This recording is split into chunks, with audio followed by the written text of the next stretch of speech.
In a world where most work will be done by machines, what does that mean for humans? Rock this world! In this episode, learn why you should adopt a video-first content strategy, where you should be hanging out to spot trends early, how to balance skepticism with hype in your content, how to balance fairness, truth, and clicks in journalism, how to responsibly leverage AI in journalism, how AI and robotics are merging and taking jobs, why white-collar outsourcing is an American crisis, why UBIs and free housing work and are necessary, where journalists fit in the creator economy, what ChatGPT 5 does better than predecessors, and why software apps are about to explode.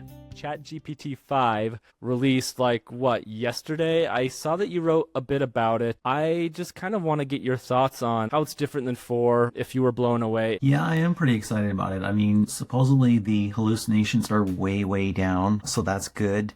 That's very good. 45% fewer factual errors than GPT 4.0 in real-world scenarios, up to 80% fewer when its thinking mode is triggered. That's pretty cool. Also faster. I don't know if you have the same thing, but you're in ChatGPT, ask a question, it's like, here's a line of text. Here's a line. I can read 5 times faster. Give it to me faster. I literally asked somebody who is working on LLMs, is it feeding it at the speed that it thinks I can absorb information? Or is that speed it's generating? And it says, no, that's the speed it's generating. Wow, dude, computer, come on. You're supposed to be super fast. Now it's going to be way faster. So that's great.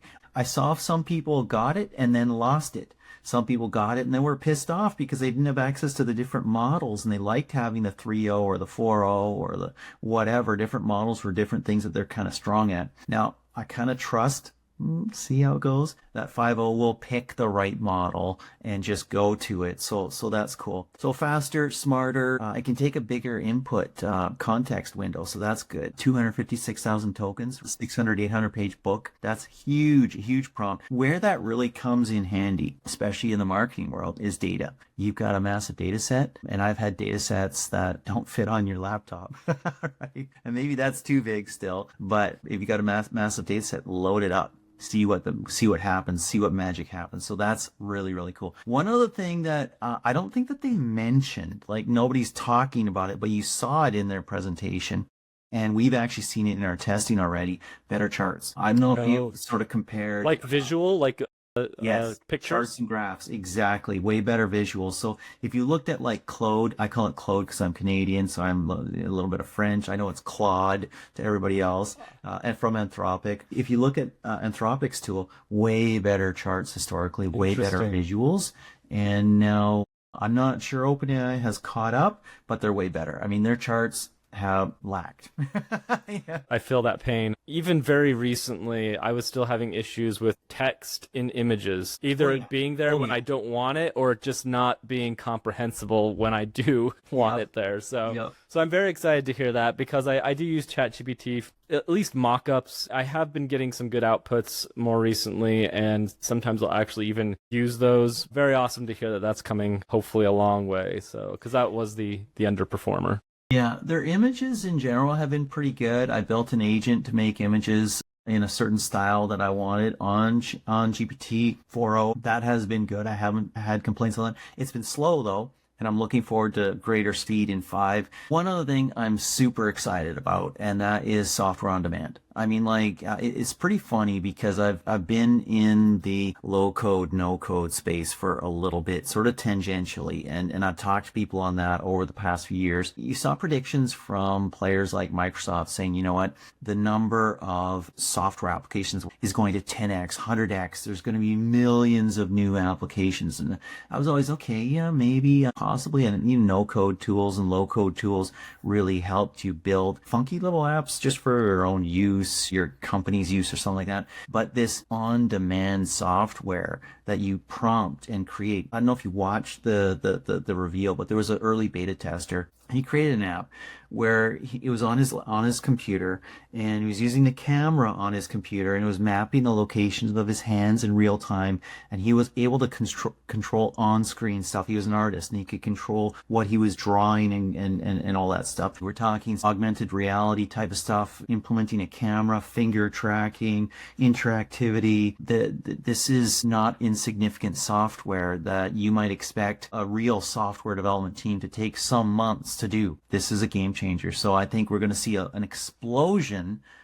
of apps, whether those are mobile apps, whether those are little apps you run on your own desktop, in the cloud, available on the web. I think we're going to see an explosion of that. I've been experimenting a little with the no code, low code stuff as well, particularly in regard to like ChatGPT and JavaScript, because I don't really know JavaScript. And it's mostly just to mess around. I haven't made anything that I would ever dare show people. But it is amazing. I actually got things working on my website that I wanted it to do. It was pretty shocking. And that was, ChatGPT 4.1, I think. So very excited to see what 5 can do in that regard, even leaps and bounds more than, beyond coding. Now we're doing full software development. You have a background that kind of traverses journalism, influencer, content creator. What do you describe yourself as, and how do you kind of see journalism in today's creator economy? Like, are journalists content creators as well, or should they be? Are they influencers? Whether they should be or they shouldn't be, they are both content creators and influencers. I think that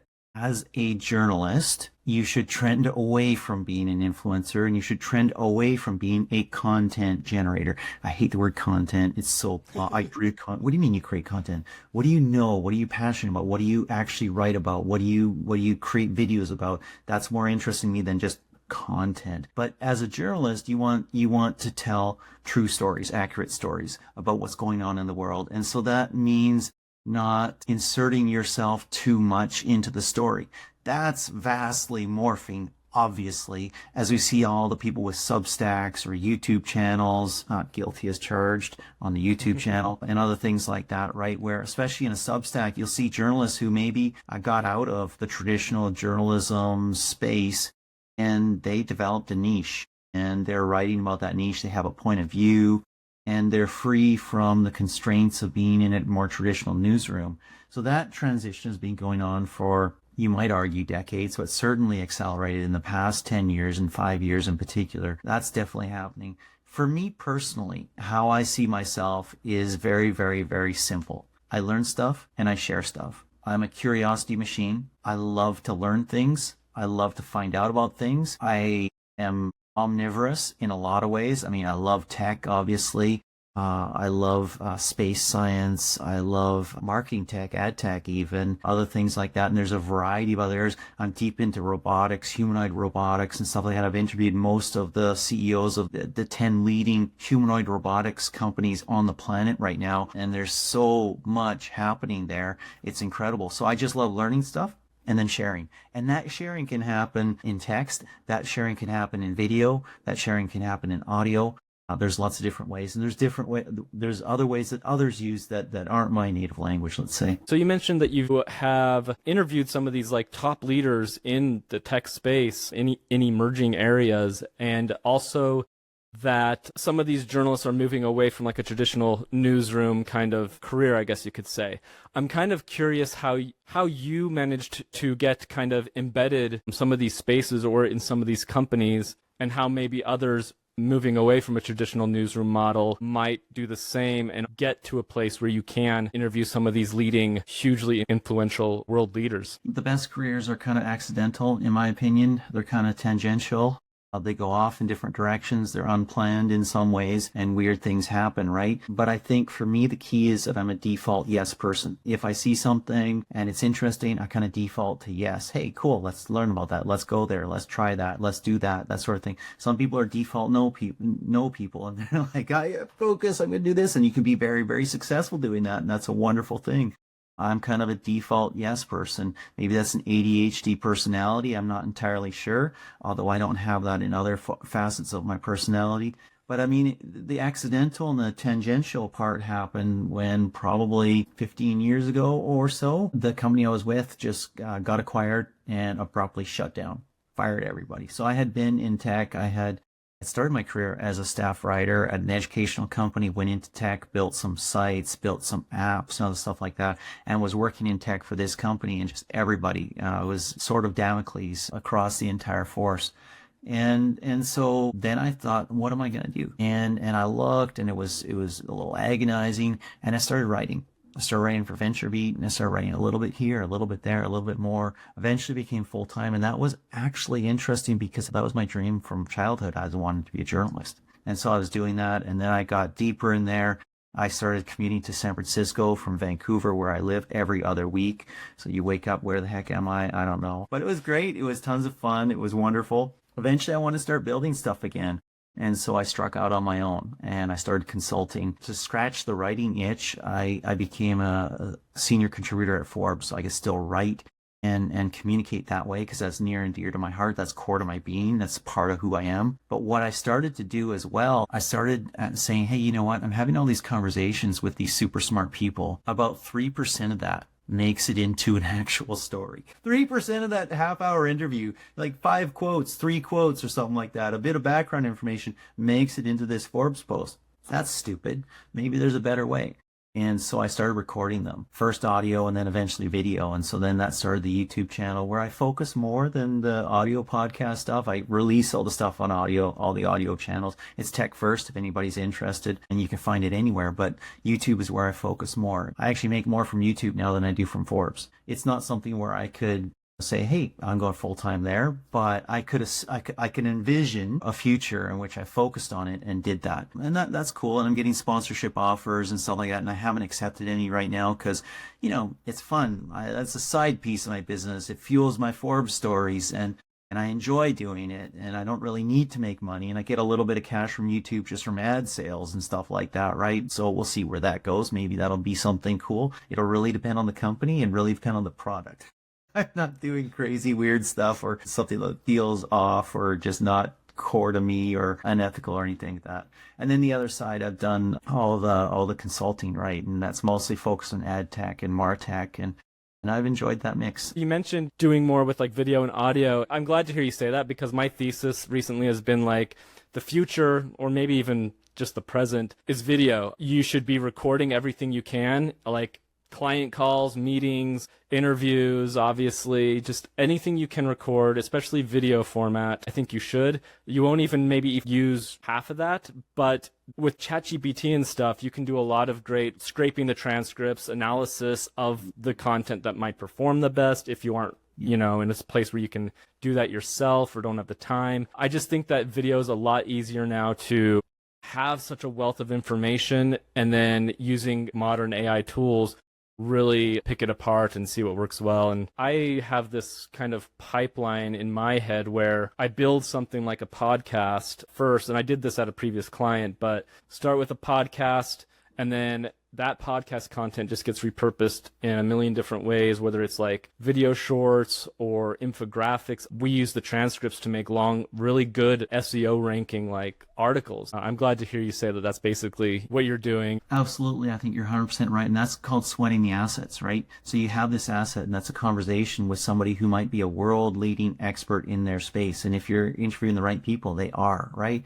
And so that's cool. How do you expose that? How do you create value from that? And you create value for that by decomposing it into, as you said, the shorts, into a blog post, into informational pieces, into social posts and other stuff like that. Challenge is that takes a lot of time. That's not super easy. There isn't like an AI, easy button yet to do that. All the platforms like Riverside, which we're on right now, which I use personally as well, will say, I'll auto create an episode for you, and I'll auto create little shorts. And I generally find they're not picking the most interesting spots. Yeah, no, I agree.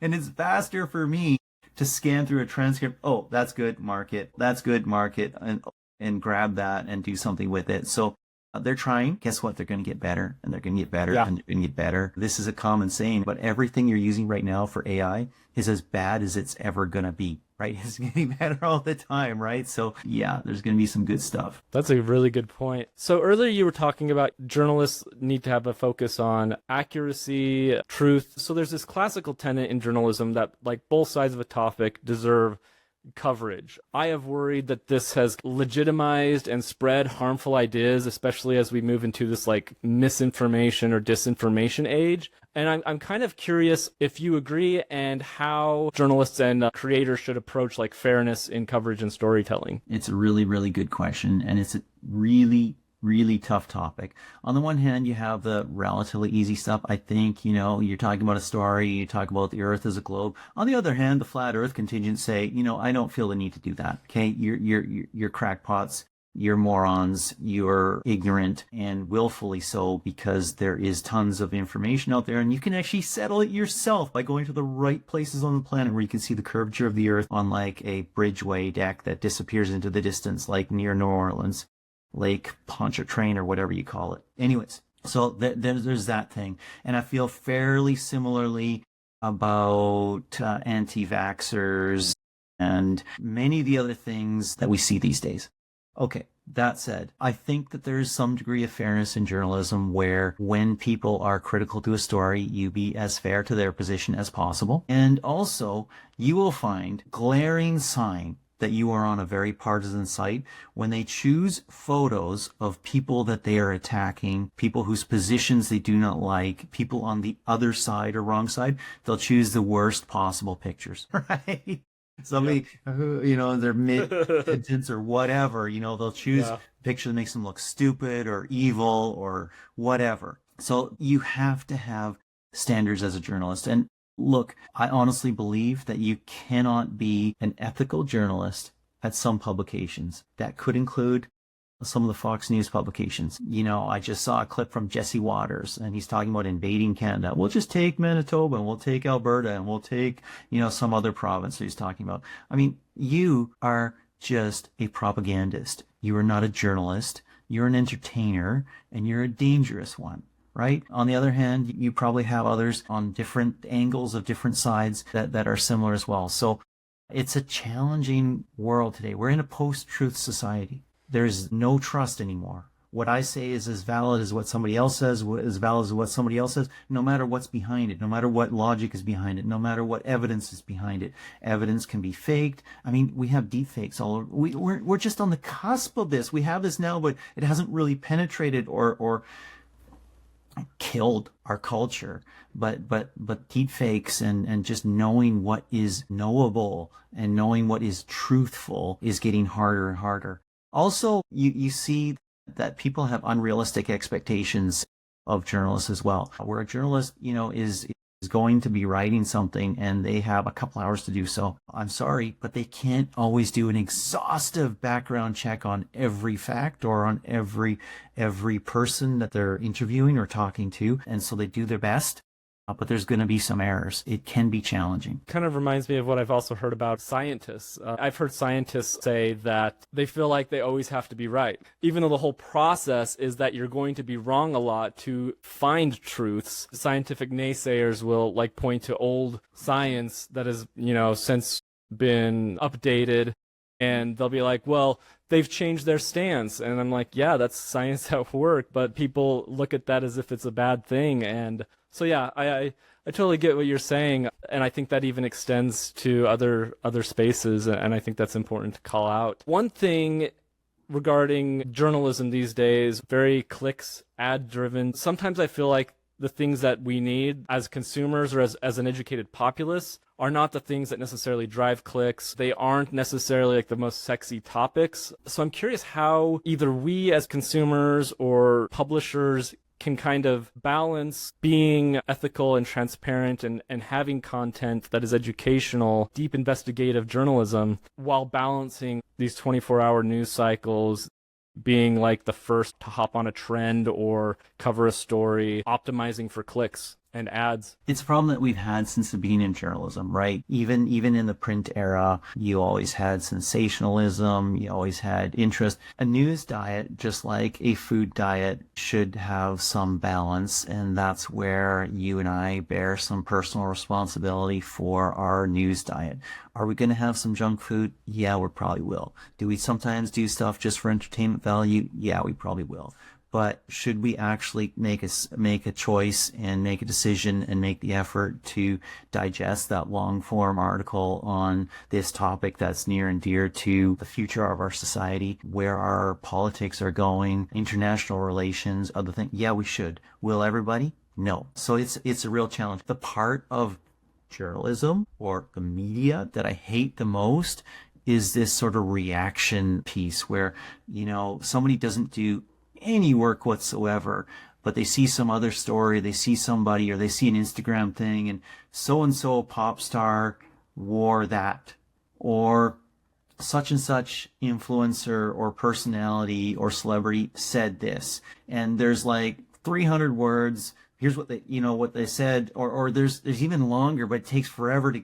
Real journalism puts the news up front. If you click a post, if you click a title, and you don't get the news in the first paragraph or two, it's not news. It's clickbait, and it's just driving ad revenue. You probably have to search the last paragraph to actually get the news. So what they're doing is they're tricking you there. They have one bit of interest, which they're saving to the very end. That is the opposite of news. As a journalist, you are taught to give the most important information as early as possible, and then you give less important information. Yeah, that really ticks me off. I mean, so much of our media ecosystem is that. On the other hand, I mean, people are people. They're going to do what they're going to do. I can whine about it and I can complain about it, but not everybody's going to read Dostoevsky or something like that, right? And they're not going to do that in the media sense either. So that said, an educated population is a population that by and large will make better choices. And there's been a concerted effort, particularly in the United States, to not have a good population that's well educated in a lot of different things, critical thinking, other things like that. I mean, yeah, there's huge challenges there. It is a bit of a scary time. You've reported on some cutting edge topics. I'm kind of curious how you balance like hype with skepticism when you're reporting on like AI or robots that can do backflips or stuff like that. A real world example. I was just reporting on a European humanoid robotics company out of Germany. And I did a TechFirst with the CEO as they were just starting to get publicity on what they're working on. Very cool tool, very interesting. Also interesting because the locus of innovation in humanoid robots is basically there's two countries on the planet that are at the lead there. There's the United States and there's China. China has more robots per capita than anybody, as you can imagine, heavy manufacturing base, manufacturing capital of the world pretty much, right? But they're starting to build humanoid robots as well. The US is viewing humanoid robots as a solution for an aging workforce. Guess what? If migrants keep getting kicked out and illegal resident aliens or whatever status keep getting kicked out, you're going to need more and more and more and more of them. They're not there yet. And in this case, for this European robotic company, the reveal wasn't all it was cracked up to be. Let's put it that way. It was kind of like when Tesla hyped up Optimus and then it turned out to be people in suits. And then later it was people driving the humanoid robot. It wasn't that bad. They didn't, try and fake it like that, but it wasn't all it was hyped up to be. And so, my initial post on there, which I had posted based on their press release, my second conversation with the CEO and their claims, I had to come back and do an edit there and note at the top, the reveal didn't happen as planned, basically. And that's very unusual. That's a German company. German companies are very quiet. They don't hype. So, that happens in reality. It's a challenge and you need to go back and fix it when you get it wrong. When you see repeated patterns, so self-driving cars, Tesla, we've seen those claims for a decade now from Elon Musk, right? So, there's built-in grains of salt in everybody right now. But I tend to try and give everybody the benefit of the doubt, at least the first time. On the other hand, if there's a company that comes out and they're a total unknown, never heard of them, don't know anybody there, but they claim something that is incredible and amazing and out of this world, there's going to be some skepticism. If Apple claims something, I'm pretty inclined to believe them that they've at least got 90 or 70% of what they claimed, if not more, because they're pretty conservative with that. Same thing with a company like Microsoft, others. You got to check the source, right? Robotics replacing an aging workforce, or just robotics replacing people in general. It's something I'm surprised I am not hearing more about in some ways, because one of my big, I don't know if it's crazy to think this or conspiracy or whatever, one of my big concerns is the merging of robotics and AI. I feel like once you have these humanoid robots who can do like very intricate tasks, if that's paired with AI or AGI, just how that would change things, the entire freaking economy, the entire freaking paradigm we live in. So, it's hilarious that you say that. Darkly hilarious. because most politicians are worried about fairly trivial things. Most of our public discourse is about things that isn't as critical in the long run. But this is an atom bomb. It's an H bomb to the workforce. And it's happening for white collar work. We just talked about GPT-5 agents, other things like that, approaching AGI. There's arguments for and against there. We'll see where that goes. But we know that AI is getting smarter and more capable as we go. It's approaching for white collar work and it's approaching for blue collar work, especially the more repetitive stuff, but very high skill stuff as well. And so it's critical that as a society, we actually look at that, face that, and think, okay, in a world where most work will be done by machines, what does that mean for humans? That could mean amazing things. That could mean incredible things. Bill Gates, probably 15, 25 years ago, said, as robots come in, we'll have to have a tax on robots, and that'll feed a UBI, universal basic income. And that's how we'll go forward, right? I mean, look, we've had such advances in automation, in being able to build stuff cheaper, and yet people are still working their fingers to the bone, working more hours than ever before, especially in the States, right? Not so much in Europe, not so much in Canada, but to a degree in Canada as well, and around the world. Why is that? Can't we order a society in such a way that if much of the grunt work, the dirty work, the nasty work, the dangerous work is done, and I'm talking intellectual stuff as well. Like if you're an accountant, is that, maybe you love that? I don't know. I wouldn't. Other things, there are jobs where people are just, doing stuff that a machine should do. And that happens for white collar work in offices. That happens for blue collar work in factories, in warehouses, and on farms and everywhere else. Robots are coming and AI is getting fitted to them. And that is what's driving a lot of the innovation right now. And so we need to figure out a way in which that happens and it's not massively dystopian. I actually really love you bringing up the UBI thing because I'm kind of convinced we live in a post-scarcity and maybe even a post-labor society already, and we just haven't acknowledged it. I feel like there's plenty to go around. It's just not being distributed very well. And I don't know how much people honestly need to work these days. I think there is more room for them to, or there could be more room for them to pursue things that are more deeply meaningful to them, whether that, artistic creation, self-expression, things of that nature, building communities, connecting with people. But I do think that certainly, if we aren't there, we are getting there very soon. I hate the fact that we're still fighting for universal health care and maybe raising the minimum wage to $15 an hour. And we should be having the conversations right now about UBI. And that's still a pipe dream. Because I agree 100% that this could be very utopian or dystopian. It all depends on the conversations we're having now and the things we're striving for and the frameworks we're building now, I think. So that concerns me. Yeah, it's an open question right now whether the United States is a democracy or not. Certainly with the gerrymandering that's happening right now, there's obvious things going on to disenfranchise people. Literally, people are openly disenfranchising people. And so it's an open question also whether the system and format of governance in the United States has made it democracy for quite some time. If it was really a democracy, why would people not, absent disinformation, which is around the lobbying minefield and swamp that DC is, and the attack money that if you vote for that, we'll spend $10 million in your district and vote you out next election cycle, that sort of thing, right? I mean, we should have some basic minimum standard for human rights. If you exist in this world, you should have access to healthcare. You should have access to a safe and healthy home. Do we need to work for that? Yes, we do need to work for that. Possibly decreasingly as we add AI and robotics to the workforce and everything like that. But there's been many studies on UBI, and they typically show that people work more, not less. There's been many studies as well on places like Finland or Denmark, or where they've had an issue with homelessness and they've said, okay, we're actually going to just give you a home. It may not be the nicest, it may not be big, but it's a safe place that you can go.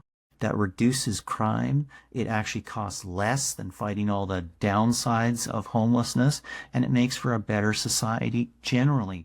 Will some people take advantage of something like that and be a burden on society? Probably, but they are already, right? And they're having worse impacts now when they've got to, steal whatever they can find to shoot up somewhere or something like that, right? So I think that there needs to be a new deal in the US. And the only way that'll happen is if there's an absolute groundswell of opinion and action towards the things that we're talking about. It is interesting, this kind of a double standard that we will readily call out the homeless person for, not working or taking advantage of Medicaid or something, but we don't seem to hold that same standard to the billionaire who is exploiting the system to rake in millions and millions of dollars a year. Very, very interesting. You have chronicled the rise of new technologies, emerging trends. You've kind of been there alongside a lot of big changes. How do you stay on top of trends, maybe even identify them earlier than others do? Are there any specific platforms where you catch these? Are you on TikTok? I have deleted TikTok 3 times, so I'm currently in a TikTok-less state because I have dopamine urges just like anyone else, and I can get those hits just like anyone else. And a sociologist that I interviewed for TechFirst called TikTok digital cocaine. And so I stay away from that. Reels could be just the same, but somehow I'm less susceptible to that. So I still have some of the Meta family of products on my mobile device. But I think Reddit is the place where I have my ground to the feet. I'm probably in 1,000 different subreddits, and just the immediacy and diversity of stuff that you see there is pretty interesting, and it builds up to sort of a gestalt of what's happening, what's going on, what's changing. One thing that is accelerating right now that I don't think too many people are talking about, but I'm seeing in a lot of the employment, jobs, work type subreddits, is massive global outsourcing of white collar work. And I see that with some companies that I'm working with as well, where every new person seems to be based in India or based somewhere else in some low cost of living place. We've had the tools for some time, but they're now at a place where they're good enough, they're ubiquitous enough that you can work from anywhere and do just about anything. And guess what? Even if you don't have great language skills, you can use AI or translation capabilities to kind of fake it till you make it, or to actually be good enough. And so we're seeing all that stuff. The US is very concerned about offshoring and outsourcing of manufacturing, and has been for some time, and tariffs are a clumsy and haphazardly implemented policy to bring some of that back. But under the radar, nobody's noticing. There's this massive hollowing out of American corporations where global people are taking those. Globally, is that a problem? Globally, that might be a good thing. For the United States and its people, probably not so much. For companies, all they care about is we're making our money now, and we're reducing our costs, our profits are higher, and there you go. What are the long-term impacts of that when you lose your sort of white-collar expert class as well as your blue-collar manufacturing? Damn. I know you are planning to release a book, correct? Insights from the Future. I've sort of slowed down on it, been crazy busy, but it'll probably resume at some point. And that's just what I'm seeing, what I'm predicting, what I'm envisioning, and doing that in kind of a fun and short story-ish way. It's fiction. Think of the news of 10 years from now.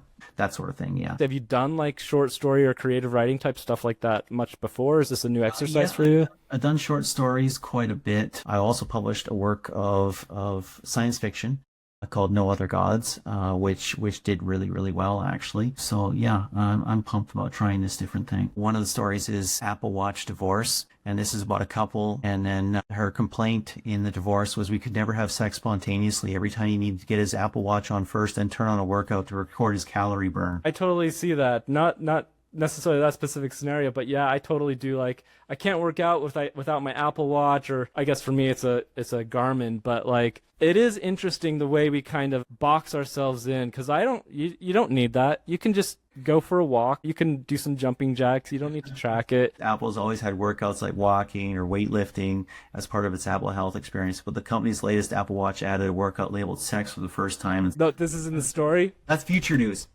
I would not be surprised to see that happen. That is, yeah, that's the way we're going for sure. So you've had your hands on a lot of different things. You continue to be doing and dabbling in a lot of different things. I'm kind of curious how you balance all of that, especially thinking of younger journalists or creators, whatever you want to call them, like how should they think about building maybe multiple brands or targeting multiple audiences? Because I assume you can't, like, it sounds like you must have kind of a diversification of audiences depending on what you're doing. How do you approach that? Poorly. Fair. What is balance? I don't know. I do what I'm interested in. I do what I need to do at the moment. I am probably not as strategic as I should be. Like I said, I'm a default yes person. So if I find something interesting, I do it. And then I stick with some things over time. All my clients are multi-year clients. I don't do anything one-off or anything like that. I just wasted time for me. And my podcast has been going for, I should count it, but it's at least 3-4 years, maybe 5 now. I stick with things, but I do them when I'm interested. I do them when I'm passionate. I think your best work happens when you're passionate about something, when you care about something, when it matters to you. If it doesn't matter to you, it's like a line from Queen's Gambit, that chess series on Netflix. Somebody was a chess player, he's passionate about it, loved it, and then it wasn't the thing for him anymore. He's just pushing wood, right? You're just pushing wood. Yeah. So Yeah. you got to do something that you're passionate about, that you love. Definitely makes things much easier in life. I'm kind of curious, what tools and actions do you find most effective for connecting with audiences meaningfully? Or is that just something that's really hard to do in our social media society? I think YouTube is really, really good. I think LinkedIn is really, really good. I think it really depends. If you're a super visual person and you invest in that, obviously Instagram can be huge. TikTok can be huge. That's not really me. At least it hasn't been. And I haven't really invested time in building shorts out of all my content that I could. So I could look at that. That's an opportunity to invest in and go in the future. We'll see. But I think those work well. Obviously, Substack works amazingly for some people, right? I think the personal blog still has a place in this crazy social media walled garden, big platform space. And there's some people whose blogs I followed for 15 years, and it's just freaking amazing. And I'm still pissed off at Google for killing their feed reader. Google's killed a lot of good stuff. I know. Come on. And there's some stuff that they should maybe improve on as well. I'm still waiting for my Pixel 8. Maybe they fix this in the Pixel 9 or 10, but when you're recording video, you can't just swap between the two cameras. You can't do that in a single recording. And that's my Samsung. You could do that just fine. And I love that. If anyone at Google is listening, please fix that. Creator coins. You've built a creator. I'm not familiar with creator coins in any which way. I'm kind of curious about them. Do you have any insights to share? I've stepped away from that, and the platform collapsed. Honestly, all money in the future will be digital. Whether cryptocurrencies as we understand them will be a part of that, probably some of them, and there'll be some use for them. But having gone fairly deep into the crypto and Web3 world and having my own creator coin, it's kind of soured me on the whole space. There's so many get rich quick types. There's so many hucksters. There's so many hypesters. It's destroyed the space, in my opinion. I was excited, not passionate, but excited about Ethereum for quite some time because you can say, in some sense, there's an economy built on that. You cannot say that about Bitcoin. You literally cannot say that about Bitcoin. I made some money there, and that's fine, but I don't see real, true, lasting value for the majority of people. I think it's all run currently by the greater fool hypothesis, right? Get the greater fool to buy it, then the price goes up, and you dump it. And there you go. And so we'll see where it goes. I believe all currencies will be digital in the future. Absolutely. Most countries are working on some form of digital currency. Absolutely. That'll be interesting. Will that be good? Will that be bad? Will there be less crime? Will there be more crime? Will there be more government control? There's all kinds of questions and issues if currency is digital and so trackable, traceable, and everything like that. Yeah, I think our current crypto landscape is utterly unsustainable, which is why almost every coin follows a similar pattern. You know, it goes up and people take profits and it goes down. And do we need 50,000 coins in our world? Do we? Or does somebody need to make money by pumping and dumping stuff? Right? If you go with a couple stable coins and maybe Ethereum for smart contracts and stuff like that, and maybe Bitcoin as a store of value that is separate from currencies and other stuff, official government currencies, fiat currencies. Okay, fine, I can go with that. Do we need 50,000 cryptocurrencies? No, nobody needs that. Nobody needs that. And so the sooner it consolidates a little bit, the better, if that's going to happen. I'm kind of curious how you feel. Are AI and automation dangerous to journalistic integrity, or are they just another like tool to adapt to? Both. The answer is yes. They are dangerous. So you have platforms that are building articles just using AI. Some of that are some of the big platforms, and they're doing it and they're expanding what is actually covered. High school sports, something like that. Nobody would actually cover that. Now the AI gets like a box score or something like that and constructs a story out of that. That's not bad. That's not horrible. Where does it expand to though? So you see platforms like Newser, which sucks in so many respects, but does pick up interesting stuff. They're increasingly writing their stuff with an AI. Is that okay? Is it not okay? I don't know. It's definitely ethically challenging, let's put it that way.